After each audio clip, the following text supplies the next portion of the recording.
6 cara beragama, Dale Kenyon. Dia bilang begini, orang beragama itu ada 6 tipenya. Jadi ada 6 gaya. Nah, yang masing-masing orang mungkin beda-beda. Coba nanti kita cek ya, kita ada di mana. Yang pertama, fokus pada ibadah, sacred rite, menjalankan ritual, sholat, puasa, zakat, dan lain sebagainya. Kalau dalam Islam, jadi fokus pada ibadahnya. Aktivitas konkret ritual. Tiap hari sibuknya ini. Mana yang harus dilakukan, mana yang harus dihindari, mana yang halal, mana yang haram, dan lain sebagainya. Ini gaya pertama. Kesibukan beragamanya di yang pertama. Ada gaya kedua. Gaya kedua ini fokus pada right action. Right action itu perilaku yang baik pada sesama, yaitu fokus pada akhlak. Mungkin kalian sering juga melihat, mendengar orang yang yuk akhlaknya, yuk adabnya, yuk diperbaiki. Orang beragama itu yuk akhlak. Innama bu'istu liutammima makarimal akhlak, ya hadisnya. Jadi beragama itu ya kuncinya kebaikan pada sesama. Namanya akhlak. Ada yang gayanya ini kadang-kadang, enggak apa-apa lah ibadah nanti pelan-pelan diperbaiki, tapi kalau akhlak itu mutlak loh ya. Ini gaya kedua. Gaya right action. Ada gaya ketiga, yaitu gaya devotion. Kalau ini biasanya fokus pada kepasrahan, keikhlasan, mengelola hati untuk sepenuhnya dipersembahkan pada Tuhan. Ini gaya devotion. Kita diminta membersihkan hati, menjaga hati, fokus lillahi ta'ala, hanya pada Allah saja. Ini gaya devotion. Pasrahkan, berikan semuanya dalam hidup kita hanya untuk Allah. Hati kita harus bersih, mantep, hanya pada Allah saja. Ini gaya devotion. Ada gaya keempat, istilahnya Kenyon, shamanic mediation. Shamanik itu ya saman. Jadi fokus pada tokoh figur yang harus diikuti, fokus pada idola-idola religius. Jadi kamu ustadz idolanya siapa yang kamu ikuti, kemudian tokoh idola dalam agamamu siapa, aliranmu apa dengan tokohnya siapa. Ini gaya samanik. Jadi merasa bahwa saya tidak mungkin bisa dekat dengan Tuhan tanpa orang-orang yang sebelumnya memang sudah dekat dengan Tuhan. Ini gaya samanik. Kalau 3 yang di atas tadi kan kita ikhtiari sendiri.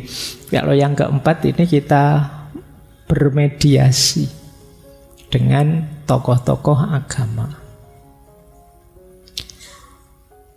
Ada yang keempat, yaitu mystical quest. Mystical quest itu yang suka tasawuf-tasawuf, perjalanan spiritual menuju Tuhan, makom demi makom, ahwal dari Allah dan lain sebagainya. Ini pengalaman spiritual. Ya, kalian tahulah, kita di ngaji ini banyak sekali membahas pengalaman-pengalaman spiritual. Kadang-kadang kalian kan seneng tema-tema seperti itu, pingin juga berpetualang di sana misalnya. Tapi ada juga yang tidak suka. Nah, mungkin di sini banyak yang mystical quest, membaca, suka Maulana Jalaluddin Rumi, Ibnu Arabi, suka dengan Sunan Kalijogo, suka dengan...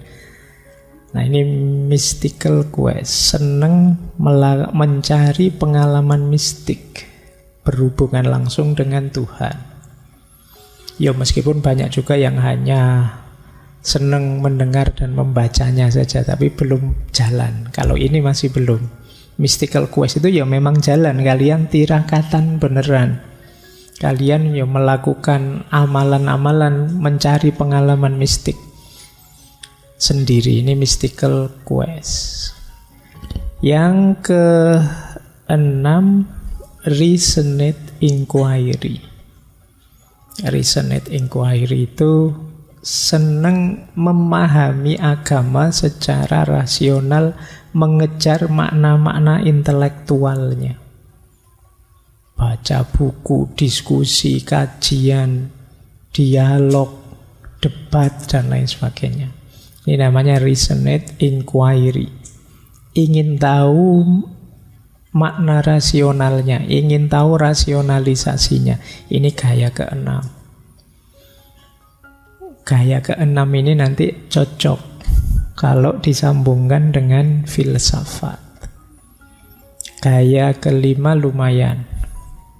Gaya yang lain juga bisa, cuma yang paling kuat kan di gaya keenam. Orang beragama yang ingin paham, tidak sekedar ingin menjalankan, ingin tahu rahasia rasionalnya agama. Ini yang nomor 6. Oke, sudah tahu ya 6 ya. Silahkan nanti teman-teman direnungi, saya ada di mana. Kok saya tidak ada di 6-6-nya Pak? Ya kamu belum serius berarti, atau kamu tipe khusus, alternatif. Ya, tidak masuk teori pokoknya saya Pak. Dianggap suka ritual juga ndak. Mystical quest jangan-jangan, tapi ya ndak. Yo senangnya baca cerita-cerita, pengen jadi wali, pengen bisa terbang, pengen bisa itu, tapi waktunya wiritan ndak kuat saya Pak. Waktunya itu berarti bukan. Resonate, senang Pak filsafat, saya baca-baca, tapi kalau baca sendiri ndak paham Pak saya. Perlu figur. Macam-macam, coba kalian cek sendiri. Mungkin ada orang yang gabungan 2 atau 3. Siapa tahu ada yang 6-6-nya. Kalau bisa 6-6-nya hebat sekali. Baik, monggo saja, setiap orang punya tipenya sendiri-sendiri. Silakan. Bukan berarti kalau sudah akhlak tidak peduli ibadah loh ya, tidak peduli sekret. Ini maksudnya titik tekannya, fokusnya, yang diutamakan oleh orang yang beragama ini. Jadi yang dinomorsatukan, ada yang menomorsatukan ibadah, ada yang menomorsatukan akhlak, ada yang menomorsatukan tata hati untuk ikhlas pada Tuhan, ada yang menomorsatukan mencari rujukan figur tokoh yang benar, ada yang menomorsatukan pengalaman keagamaannya, ada yang menomorsatukan pemahaman inteleknya. Jadi masing-masing ada caranya. Ini mumpung akhir tahun, memuhasabahi keberagamaan kita. Baik, ini agamanya. Sekarang filsafatnya. Jadi banyak orang ketika mendengar kata filsafat, dia sudah, apa kalau bahasanya anak hari ini ya, ilfil duluan. Mungkin kalian juga begitu sebagian. Ya tidak harus karena menganggapnya sesat, haram, atau kafir, tapi mungkin ada yang membayangkan mesti ruwet, mesti bulat, mesti susah, kan selalu begitu kesanmu. Tapi sering saya bilang, yuk kita pahami dulu hakikatnya filsafat. Filsafat itu bisa satu inquiry, satu pencarian, bisa juga satu set of mind atau set of belief, bisa juga satu akademik disiplin, satu ilmu, satu kajian. Jadi ini ayo dibedakan biar tidak dicampur. Kalau sebagai inquiry, pencarian, itu yang saya bilang filsafat sebagai proses. Disinilah yang sering saya sebut kita dituntut untuk mendaya gunakan akal budi kita untuk berpikir. Jargonnya dari mitos ke logos, menuju filosofia, cinta kebijaksanaan. Ini namanya an inquiry, filsafat sebagai satu pencarian kebenaran, pencarian kebijaksanaan. Kalau di makna yang pertama ini, ya semua orang pastinya meskipun tidak sadar atau tidak ngaku, pasti berfilsafat. Tidak ada yang tidak. Begitu orang itu memikirkan hidupnya, dia sedang berfilsafat. Hidup yang baik itu yang kayak gimana ya? Hidup yang benar itu yang kayak gimana ya? Begitu kalian berpikir begitu, kalian sedang berfilsafat. Meskipun nanti ketemunya, oh menurut saya yang paling pas hidup itu ya patuh saja 100% pada tuntunannya Allah misalnya. Ini sejenis penemuan kebenaranmu. Orang lain menyimpulkannya bisa berbeda. Jadi ini yang sering saya sebut filsafat sebagai proses. Yang ini ya setiap orang pasti melakukannya sadar atau tidak. Ya lebih enak sadar, jadi terarah. Meskipun kalau misalnya kalian tidak senang dengan kata filsafat, ya monggo saja kamu pakai istilah berpikir kah, merenung kah, berefleksi kah, kontemplasi, monggo saja. Yang kalian cocok. Jadi makanya dulu di pertemuan awal saya sebut orang tidak suka filsafat, tidak masalah. Tapi kalau tidak mau berpikir, berhenti dia jadi manusia. Karena penciri utamanya manusia itu berpikir. Baik, yang kedua, filsafat juga kadang diartikan a set of mind atau belief. Kalau yang kedua ini, kalau di bahasa Indonesia mungkin kita sering pakai istilah filosofi. Setiap orang punya set of mind, punya filosofi-filosofi hidup yang dia yakini. Saya punya, kalian punya, Nietzsche punya, Aristoteles punya, Al-Farabi punya, Ibn Rus punya. Dan memang tidak harus sama. Setiap orang punya set of mind atau set of belief yang beda-beda. Kalian boleh tidak setuju dengan set of belief-nya temanmu, set of belief-nya filosof ini, filosof itu tidak masalah. Menurut saya Pak, filosof yang itu kalau dari pandangan agama saya, dia itu sudah kafir, murtad, tidak masalah. Jadi ini yang sering saya sebut, ini produk pemikiran filsafat. Yang setiap orang mungkin mindsetnya beda-beda, temuan kebenarannya beda-beda. Dan memang tidak harus kamu setujui. Nah, nanti banyak orang tidak suka filsafat sebenarnya diarahkan ke yang kedua ini. Set of mind atau set of belief. Ya tentu saja di situ isinya beragam.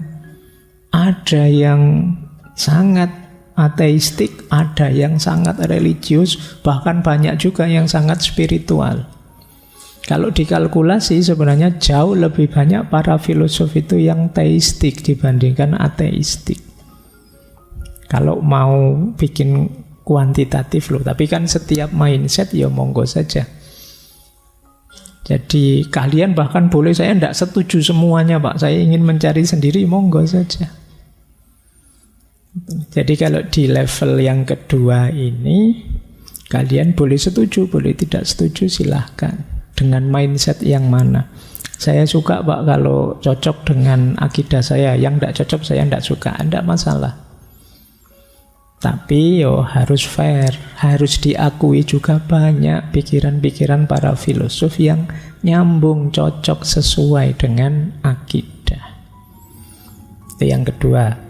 Yang ketiga, ada filsafat itu yang sekarang diajarkan di kampus-kampus, di dunia akademik, termasuk mungkin di ngaji filsafat ini. Ini filsafat sebagai akademik disiplin. Kalau ini sebagai ilmu, sebagai teori, bahan pertimbanganmu untuk melakukan inquiry. Kamu baca Nietzsche, kamu baca Sartre, kamu baca Imam Ghazali, kamu membaca Al-Farabi, monggo saja. Sebagai ilmu, untuk nambah wawasan. Biar ketika melakukan inquiry tadi, pencarian kebenaran, kamu luas wawasannya. Sehingga ketika melahirkan belief atau mindset atau set of mind, jadinya lebih komprehensif. Jadi ini positioningnya filsafat ya. Jadi tidak selalu orang bicara Nietzsche terus dia berarti ateis. Tidak juga, kalau itu hanya sebagai akademik disiplin ya orang belajar saja sebenarnya. Nambah wawasan saja. Itu akademik disiplin, inquiry, set of mind. Ini yang bedakan tiga ini ya, biar tidak dikebiah-uyah semuanya. Tidak hanya karena ada satu pikirannya para filosof yang melenceng terus dianggap semuanya melenceng. Terus sudahlah tidak filsafat-filsafatan. Terus kamu akhirnya tidak mau bahkan berpikir inquiry, tidak mau pakai logika, tidak mau pakai mantik. Ini dasarnya ini. Ini untuk kalau ada yang tanya-tanya ya. Kayak saya kadang-kadang tanya jawab itu kan tidak panjang waktunya. Ini sekarang tak jawab panjang hubungannya agama dan filsafat. Baik. Tadi saya bilang ya, ketika itu set of mind, semua orang berfilsafat. Apa ada orang yang tidak berfilsafat? Rasanya tidak ada. Di situ saya ambil dari pikirannya Ayn Rand. Ayn Rand saya kutip juga di buku Sebelum Filsafat itu. Ada banyak sekali cara berpikir logis keseharian kita. Itu sebenarnya sama loh kayak para filosof besar. Misalnya kalau kita bilang jangan terlalu yakin, di dunia ini tidak ada satupun yang pasti. Yang punya kalimat ini dulu namanya David Hume. David Hume dengan filsafat empirismenya. Manusia itu sering kaget dengan fakta empiris yang sama sekali tidak sesuai dengan bayangannya. Maka tidak usah terlalu yakin tentang sesuatu. Keyakinan itu kan berarti mengeneralkan segala hal dengan satu teori. Tidak ada satupun di bawah matahari ini yang pasti. Ini kan filosofis sekali, tapi kalian pakai ini kan tidak sadar bahwa ini sangat filosofis. Jangan terlalu yakin, tidak ada sesuatu pun yang pasti. Makanya jangan galau kalau surveinya kok rendah ya, itu biasa saja. Oke, itu contohnya. Tahu? Baik, itu kan filosofis berarti kan juga.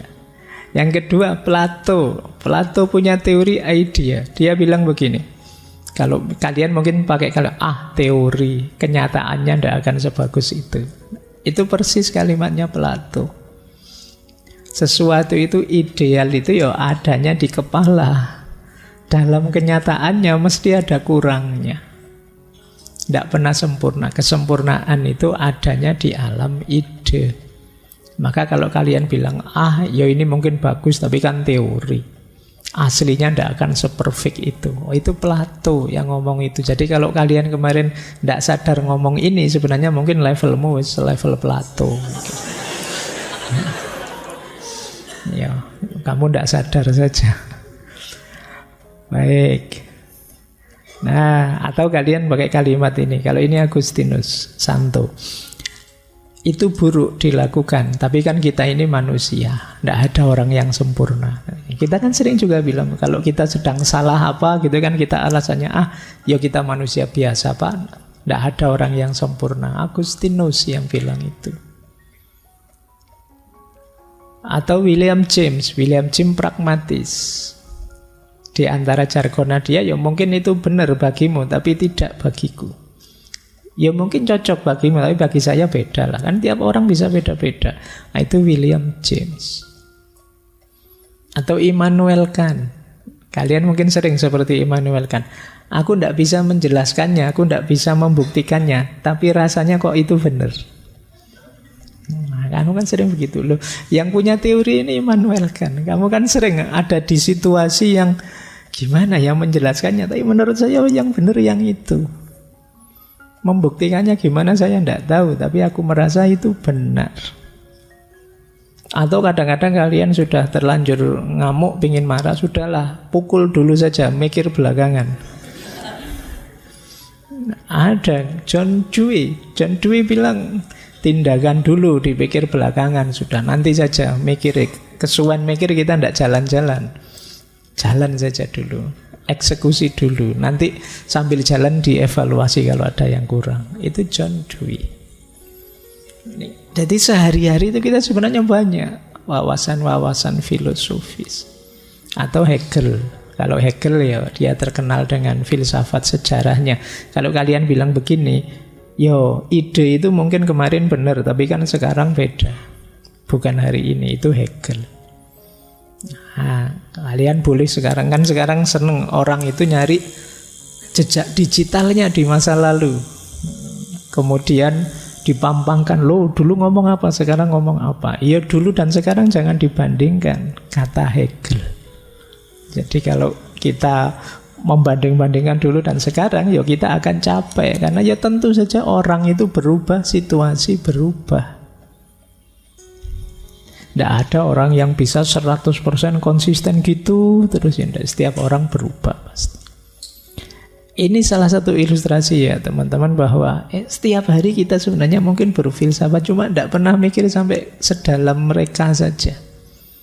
Coba kalian teorikan semua yang, coba kalian celetuan-celetuanmu yang kamu sampaikan tiap hari. Coba kamu sekarang cek lagi postingan-postinganmu setahun ini, jangan-jangan ada yang sangat filosofis. Lu sopo ngerti nanti kamu bisa bikin filsafat-filsafat yang baru. Biar postingan-postingan isengmu itu ada gunanya lah dikit-dikit tadi membawamu jadi seorang filosof. Jadi setiap orang berfilsafat, ya bedanya ada yang tidak sadar, ada yang sadar. Kalau disadari bisa dalam, bisa membawa manfaat besar untuk hidup kita. Misalnya tadi, oh ya yang dulu dan sekarang itu pasti beda. Contohnya saya ini dulu gimana, sekarang gimana. Itu bisa dalam nanti. Baik. Cuma memang berfilsafat itu ada banyak halangannya. Saya kasih contoh 3, itu beberapa halangan berfilsafat yang sering sekali hari ini kita temui. Yang pertama apa? Ada istilah herd instinct. Herd instinct itu insting kerumunan. Kita itu cenderung tenggelam oleh kerumunan. Yang lain ke utara, kita ikut ke utara. Yang lain ke selatan, kita ikut ke selatan. Jadi kita khawatir ditinggalkan oleh support group kita yang mensupport kita, masyarakat sekeliling kita.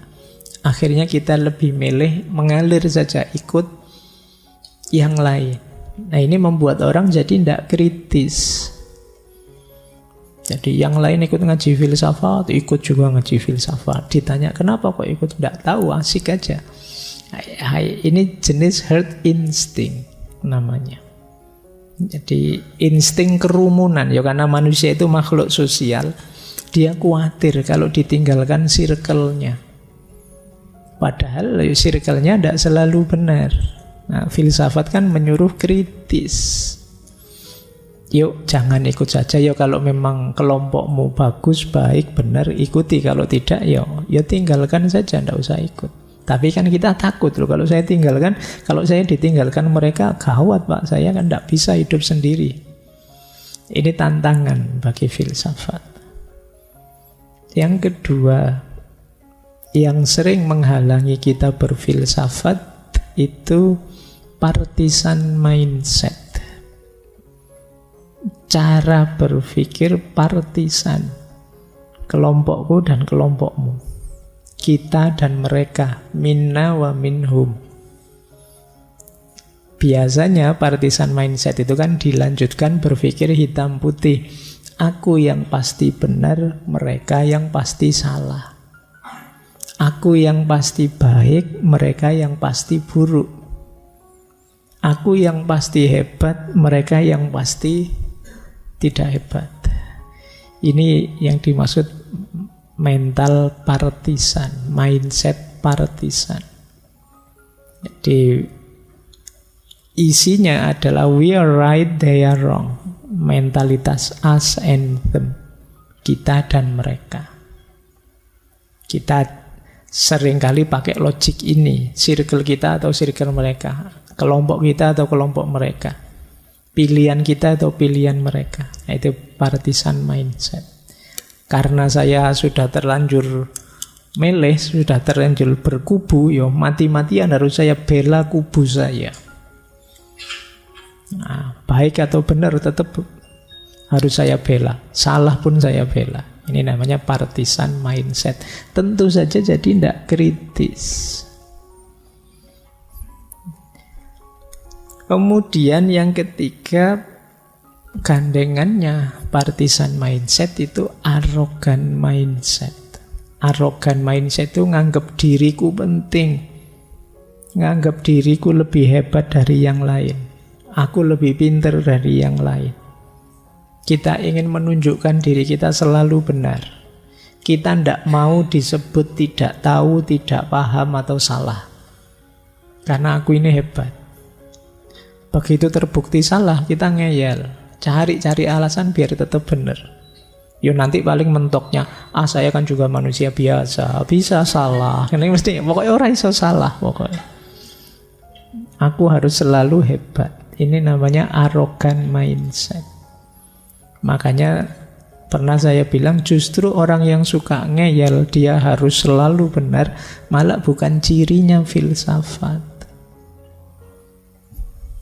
Jadi filsafat itu ya dia keberpihakannya bukan pada egonya tapi pada kebenaran.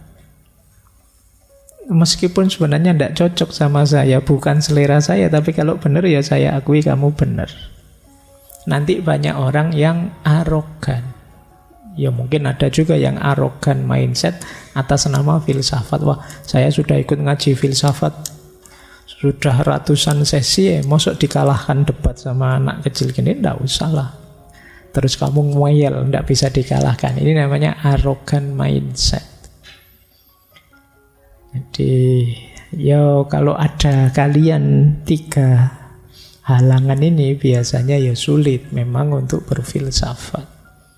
Herd instinct, partisan mindset, atau arogan mindset.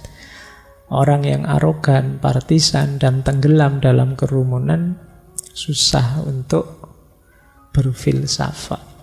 Karena 3 situasi ini membuat orang tidak kritis. Dan ini tidak simpel, agak berat. Karena yang pertama kita makhluk sosial, kemudian kita itu selalu ada dalam pilihan-pilihan sosial, dan yang ketiga kita itu selalu merasa diri kita penting. Rata-rata orang menganggap aku yang paling penting, seolah-olah dunia itu ya muternya di sekitarku saja.